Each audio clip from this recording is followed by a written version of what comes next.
My thumbs must be losing their touch because there's no way that that felt like 60 psi in those tyres.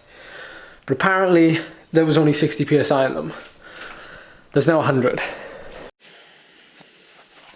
Alright, before we get going, I'm going to go a quick run through now of like my equipment, bike and everything. Because when I get to the time trial start area, I'm just going to stop and go. And obviously lap my Wahoo so we get an accurate timing. But this is the bike setup as it would be on any other time trial night, apart from the fact that we have the Aero bars fitted. So, you know, I'm just wearing road shoes with my Performance Watts flow socks. I'm wearing my prototype black skin suit. Can't say where the prototype's from. Some of you will probably be able to guess. I'm actually wearing my arm, my Ticker Fit under here. I'm testing it out ahead of the hill climbs so that I'm able to wear this because it's lighter than a chest strap. Obviously wearing my Hexa helmet with the Aero cover rather than an Aero helmet because I've not worn an Aero helmet in previous time trials on this course. The gilet, I'm going to put it in here. Now the reason why I've got this is because I haven't got any pockets, so I'm going to have to put stuff in there, but it's literally got nothing in it. It's only going to hold the gilet, so if anything it's going to be more Aero with that frame bag on. And that's it really, like there's no other changes. So it's the same as ever, and we'll see what we do. Okay, so here's the start, just here. Stood next to the world's best car.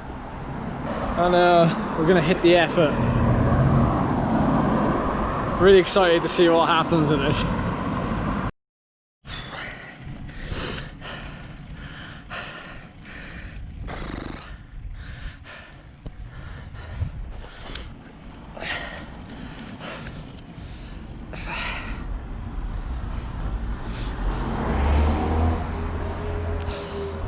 Okie dokie, effort done. Provisionally, I think my time was 22:40, so that's about 20 seconds slower than my course record that I set on a road bike in pretty good conditions. But what I do know is my power was a lot lower. I think, you know, that would be a given anyway, or at least I'd hope that would be a given, being that with Aero bars you hope to be a little bit aerodynamic even if you look a bit crap. But I wanted to start, even though I can't like actually physically explain properly how the effort went, and I need to like go home and have a look at the actual data to compare. What I can do right now is give you my raw thoughts and opinion, and that's what I'm doing. It's very difficult, I think, to do an effort like that when it's not a race. And I think like tonight when I'm doing a training effort, it's very like, it's very difficult to get the effort out, but it does help in some situations. It's very self-motivating in a way. I'm definitely happy with that. Like, considering we slapped these bars on and we've made no other changes, that's pretty decent.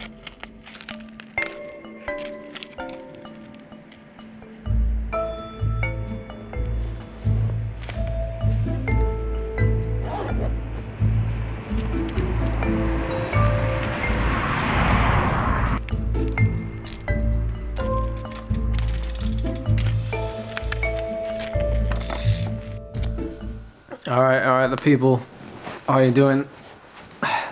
Alright, it's early, so I'm wearing pajamas. Just gonna have to deal with it. Forgive me for looking over here because I've kind of written up some stats for you, but so I'm using a few comparisons. There's obviously last night's time, there's last week's time, also on a Thursday evening. And then there's the course record, which I also set, but that was set last year, and it was set on a road bike, but it was set in different conditions. It was actually set in same wind direction, but I think it was only a 5 mile an hour wind. Last week it was the same direction as course record night, but a 10 mile an hour wind, and last night it was 15 mile an hour wind, so 5 mile an hour more than last week. Same direction again. So the three attempts all have same directional wind, but just different speeds. And this affects the time going out to the turn. So the course is basically a V shape. So you go to the turn. The turn isn't exactly halfway, by the way. It's a little bit further to the finish.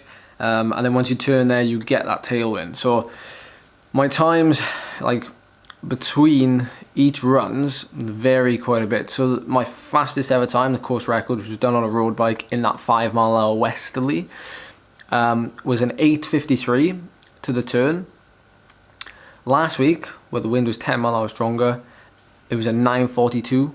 So almost a minute slower, about 50 seconds in fact, 50 seconds slower. But last night, with 5 mile an hour more than last week, I did a 9:32, so I went 10 seconds faster. Now I've noted here that even though the headwind was stronger out this week compared to last week, I was actually 5 seconds faster getting to, or 10 seconds faster rather, getting to that turn point for 5 watts less power. Now it's worth noting that there is like a 2 rollers before you get to that turn point.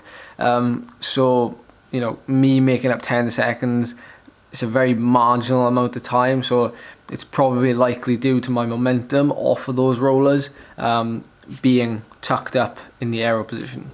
So next up then is obviously from that turn to the finish, where we have the tailwind. We have 3 different tailwind situations. So the course record night, where the tailwind was like minimal, but it was enough to carry you. That's probably perfect conditions. You don't want too much of a headwind out of the turn, but you want a little bit of an assist coming back. Last week then, I did, or rather the course record night, let's start with that. I did a 13:23. Last week was slightly faster wind.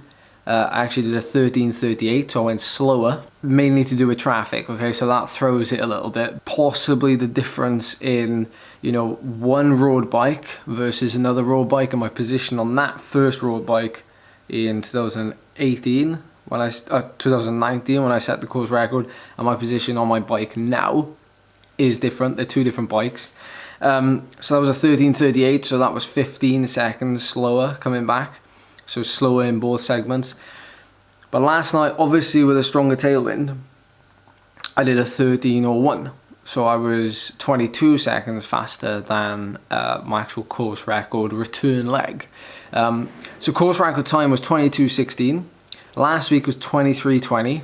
So a fair bit slower, a minute and 5 seconds slower, a minute and 4 seconds slower. But last night I did a 22:33, which is only 17 seconds slower than my course record. As I said, I've got some notes written here, and I think most of this comes down to I was 35 seconds faster coming back than course record. Well, 20 to 35 seconds, call it 25 to 35 seconds faster coming back with a strong tailwind, but using 16 watts less. You could say that that's partly due to the tailwind, but I also think as well, like I've written here, I had the same max speed of 70k an hour, but my average was 1.6k an hour faster.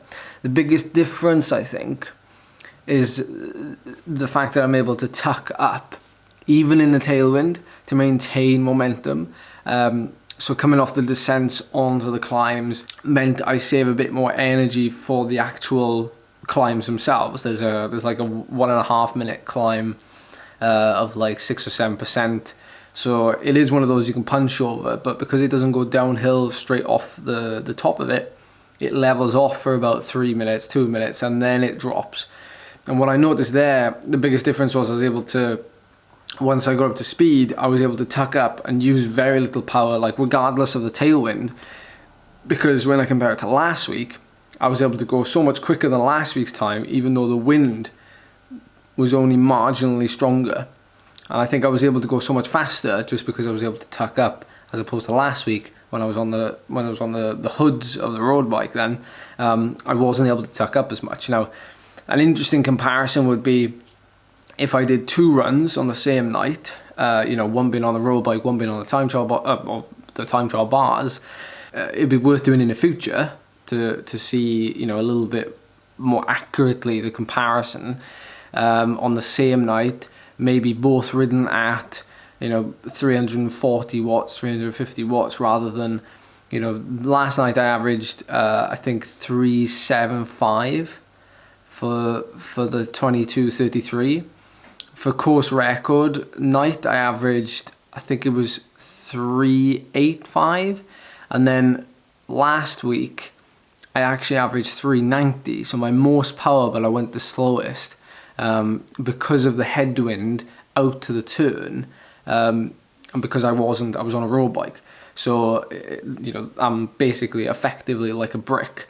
So it's important to note these things, and you know, this isn't a scientific study at all. You know, there's no wind tunnel testing, no other changes of equipment, you know, no tweaking. It's the same time of the day and week as I would have done a normal time trial, club time trial, Thursday evening, 6-7 p.m. When the traffic's, you know, not busy. It's a nice temperature, and the weather's fine. Same nutrition during the day, like pretty much nothing was out of the, you know, didn't eat anything out of the ordinary that I would normally do on a day where I'm doing something like this. So it was very much like a controlled, you know, I made sure that I was eating the same things and not like changing too much. And I think, you know, just putting those bars on and not moving them, and maybe, well, I had them up a little bit so that I could be a little bit more comfortable rather than having flat arms. But those time trial bars, I actually bought, I think it was 9 years ago. It was prior to me racing as a junior. I actually raced the Junior Tour Wales Prologue, where I came second, third, can't quite remember, with those Aero bars, and they cost me, well, they cost £34 now, but I think they cost less than that back then, and they've obviously like made a small improvement. So the question I want to leave you with is, if you have got a pair of Aero bars, clip-ons, and you've tried a similar thing, what have you saved? What have you found? Let me know in the comments down below.